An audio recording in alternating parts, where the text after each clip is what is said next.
ስማኝማ ሰድ ቆንጆ ነኝ አይደል? አረ ቆንጆ አይደለሽም። ምን ማለት ነው ቆንጆ አይደለሽም ማለት? አይደለሽም ነው። ለምንድን ነው ቆንጆ ያልሆንኩት? እኔ ምን አውቃለሁ እንዴ? ለሌላ ሰው ልትሆኚ ትችያለሽ። እኔን ከጠየቅሽኝ ግን ለኔ ቆንጆ አይደለሽም። ግን ትወደኛለህ አይደል? ትጠራጠሪያለሽ እንዴ?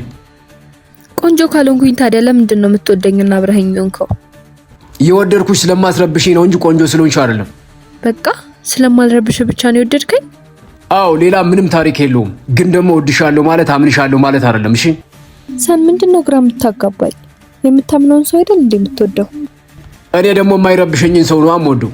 የሚታመነው አንድ ፈጣሪ ብቻ ነው እንጂ ሰዎች አይደሉም። ለምን? ሰዎች ሁሌ መንገደኛ ናቸው። መንገደኛን ሰው ደግሞ ሲመጣ ተቀብሎ መንከባከብ፣ ሲሄድ ደግሞ ደህናዋል ብሎ መሸኘት ነው እንጂ ማመን መተማመን ውስጥ ምን አገባው? እና እኛ እንለያያለን ማለት ነው? እስኪ ተመልከች። አንቺ የትኛው የሰውነቴ ክፍል ነሽ? የትኛውም።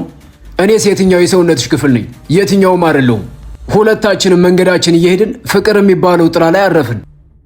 እረፍታችን ስንጨርስ ወደ የመንገዳችን እንሄዳለን። አይ እንደዛም አይሆንም። እውነቱ ግን እንደዛ ነው። እናም ረጅም እረፍት ከኔ ጋር ከፈለግሽ አትረብሽኝ።